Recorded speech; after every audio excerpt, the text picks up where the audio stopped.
What is up, everyone? Happy Monday. I hope you all had a fantastic weekend, and welcome back to the channel for another episode of the Ask Me Anything series. As always, when it comes to these interactive videos, I want to give a huge shout out and thank you to each and every one of you who left a question under the community tab post. Even if your question doesn't get featured in the video, just know I read every single one, and I appreciate all of you guys. If you guys enjoy this series and you want another episode next week, then be sure to leave a like on this video. That is the best way to let me know that you enjoyed, and it does help out the videos a ton. And lastly, if this is your first time checking out the channel and you want more NHL content just like this all year round, be sure to hit that subscribe button. So with that all being said, let's go ahead and start off the episode with the first question from Strace Epic, who says, out of all important UFAs for the Hurricanes, who should they bring back and who should they let walk? And also, really appreciate the kind words, and I'm glad you enjoy the videos. We'll start off with Jake Guentzel. I've said on the channel quite a few times recently that I think he's a guy Carolina should do everything in their power to try and retain, try and bring back. Jake Guentzel fit like a glove in Carolina. He produced really well for them down the stretch, looked good in the playoffs as well. Sebastian Aho, Carolina's superstar player, came out and said how much he liked playing with Jake Guentzel after they were eliminated. The Hurricanes gave up quite a few assets as well to bring Jake Guentzel in the first place at the trade deadline. That's just not a player you want to let walk. Jordan Martinook is another forward that I definitely think Carolina should try to bring back. He's been there for 6 seasons now. He wears a letter. He's a leader for that team. Just a really solid forechecking bottom 6 two-way winger that's really effective on the penalty kill as well. He's one of those glue guys that I definitely think Carolina should try to keep around. He's had some big moments in the playoffs in the past for them as well. Teuvo Teravainen's a guy I think they could afford to let walk, not because he isn't a useful player for them, but especially if they want to bring back Jake Guentzel. Also factoring in the emergence of Seth Jarvis in recent years, I think that makes Teuvo Teravainen expendable. He's a guy that's probably going to command north of $5 million on his next contract. I just think for a team like Carolina, that money could be better used elsewhere. When it comes to the defense, I honestly think D'Angelo, Pesce, and Brady Shea are all going to end up leaving. The Hurricanes already re-signed Jalen Chatfield to a 3-year deal with an annual cap hit of $3 million, a signing that I really like. Jalen Chatfield did really well for the Carolina Hurricanes this past season in a depth role, and based off of the extension that they gave Chatfield, you have to imagine he's going to play a little bit bigger of a role for them next season.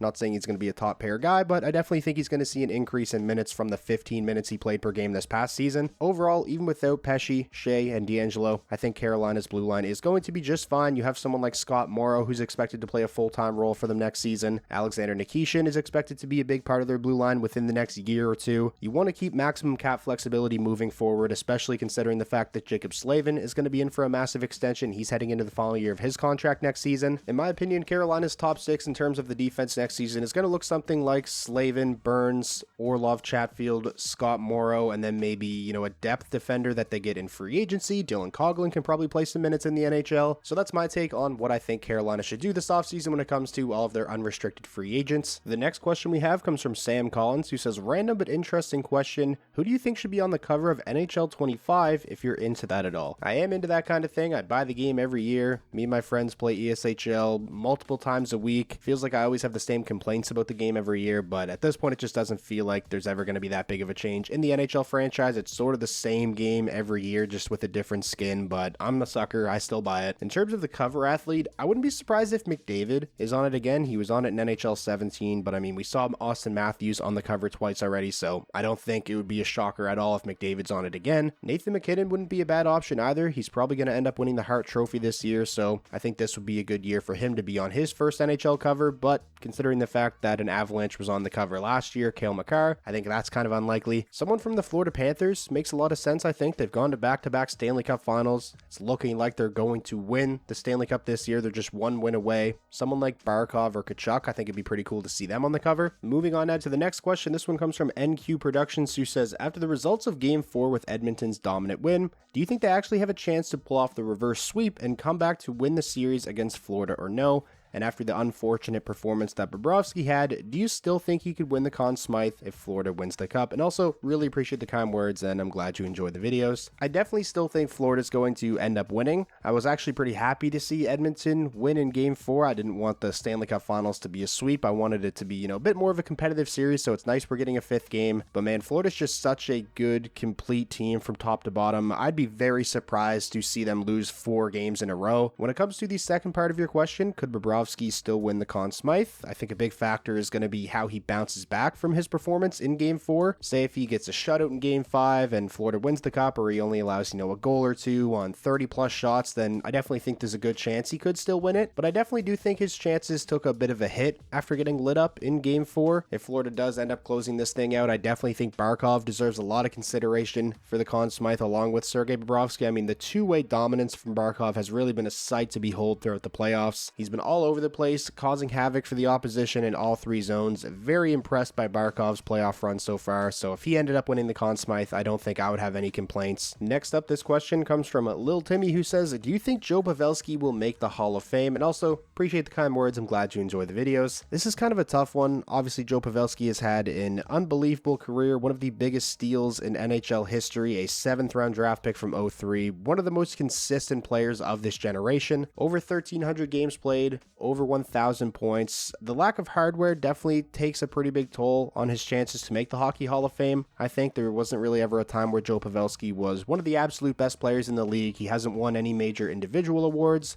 Obviously, no Stanley Cups either. So just comparing his case for the Hockey Hall of Fame to somebody like Rod Brind'Amour, who still hasn't been inducted. He finished his career with almost 1,500 games played, almost 1,200 points, won a Stanley Cup in 2006, won 2 Selke trophies. So if someone like Joe Pavelski got inducted before Rod Brind'Amour, I think that decision would be kind of hard to rationalize. So I'm kind of leaning towards no, but he's definitely one of those players who's on the fringe, I would say. I'm sure there's a lot of people that think he should be a Hall of Famer one day, a lot of people that think he shouldn't be. Whether he gets in or not, though, not taking anything away from Joe Pavelski because he had an unbelievable career. Moving on now to the next question. This one comes from Hugh Barkhurst, who says, start bench cut these struggling stars, Johnny Gaudreau, Jonathan Huberdeau, Pierre-Luc Dubois. Honestly, just at first glance, I think I would go with the order you have it in. Start Johnny Gaudreau, bench Jonathan Huberdeau, and cut Pierre-Luc Dubois. Johnny Gaudreau has still been able to manage over 100 assists throughout his first 2 seasons with the Columbus Blue Jackets, despite the fact that there isn't really a whole lot of talent around him, and Columbus has really struggled offensively throughout his first 2 seasons. I think you could make the argument that maybe Dubois should be benched and Huberdeau could be cut because Huberdeau makes more, but both of their contracts are looking pretty rough, and I actually think Jonathan Huberdeau played pretty well for Calgary down the stretch, and his game was starting to come around a little bit, so I think that's why I'm giving him the edge over Dubois. So that would be my order. Start Gaudreau, bench Huberdeau, cut Dubois. Next up, this question comes from Chip NHL, who says, what do you think of Utah Hockey Club not naming their team for their first year? I personally think it's really dumb. I'm kind of in the same boat as you are. I get that you don't want to rush a decision as important as, naming your franchise and coming up with jersey designs, logo designs, and all that kind of stuff. It's a different situation than expansion teams. When expansion teams, are coming into the league, we usually know like a couple years prior, and they have years to come up with the name and jersey designs and things like that. With Utah, things were pretty last minute, so I understand the decision not to name their team, but I mean, the offseason's pretty long. You're telling me they couldn't have came up with something over the course of the summer? My guess is, though, that their thought process was that they wanted to have all their branding done for the inaugural season before the NHL draft and free agency, so that when they make their selections in the draft and the prospects come up to the stage, they have, a jersey and a hat to put on,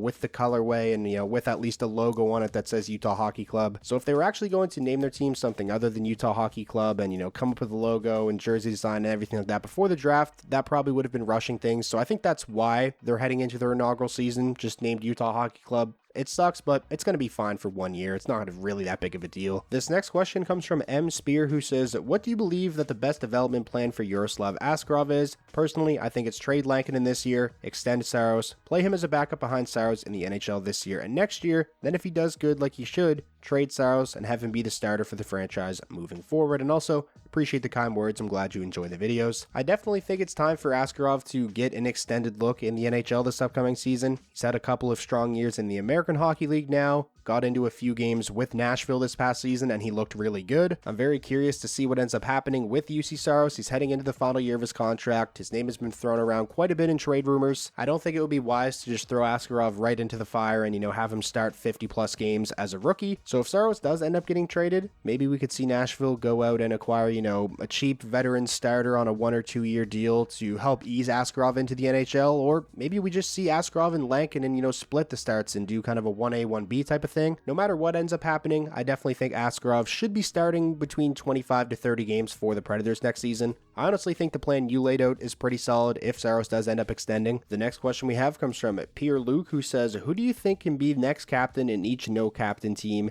Anaheim, Buffalo, Chicago, Seattle, Utah. For the Ducks, I think Mason McTavish would make a very good captain. Love the way he plays. If they want to go the route of a veteran, maybe a guy like Cam Fowler, he's obviously been a staple on their blue line for a long time, but if they were going to give it to a veteran, I feel like they would have by now. So I definitely think whenever the Ducks name their next captain, it's going to be someone from the young core. That's why they've waited this long, and my pick would be Mason McTavish. I think he'd make a great captain. Buffalo is up next. Definitely Rasmus Dahlin would be my guess for their next captain. If it's not going to be Dahlin, I could see them giving it to someone like Alex Tuch if he ends up signing a longer term extension, because he does only have 2 years left on his deal. So for Buffalo, I definitely think it ends up being one of those two, Dahlin or Alex Tuch. Chicago, obviously Connor Bedard, he's going to be captain of that team one day. It's just a matter of when. Wouldn't be surprised if Nick Foligno gets it a year or two. I think that's an option as well. So Bedard and Foligno would be my picks for Chicago. When it comes to Seattle, I think it probably ends up being Vince Dunn or Jared McCann. I mean, maybe they go the route of giving it to, their young stud and Matty Beniers. I also think Yanni Gourde would make a good captain, former Stanley Cup champion. Knows what it takes to win, plays the game the right way, but he only has 1 year left on his deal, so I think he's less likely. I just named off 4 players, though, so that's kind of cheating. I guess I'll stick with either Vince Dunn or Jared McCann. And lastly, Utah, I think it's got to be Clayton Keller, right? I mean, I don't think the captain should always be the best player on the team, but he is their best player. He's the longest tenured player on the team. I just really don't know who else they would give it to aside from Clayton Keller. Maybe someone like Lawson Krause or Nick Schmaltz, but I feel like it's got to be Keller, right? Moving on now to the next question. This one comes from Luca Rapp, who says, do you use scripts for your videos or do you just speak from the dome? Maybe a bit of both. Been watching the channel for years now. Can't really tell. Interesting question. I don't think I've ever answered something like this before. I tried writing a full-on script for a couple of videos a few years ago and I just didn't end up liking it. It just doesn't flow well. It sounds kind of robotic in my opinion. Obviously, I have bullet points and stuff of things that I want to make sure I talk about throughout the course of a video, but for the most part, it's just kind of off the dome, I guess. It's not one take either. I would say it's more of a cut commentary, like I'll speak for 30 seconds and then,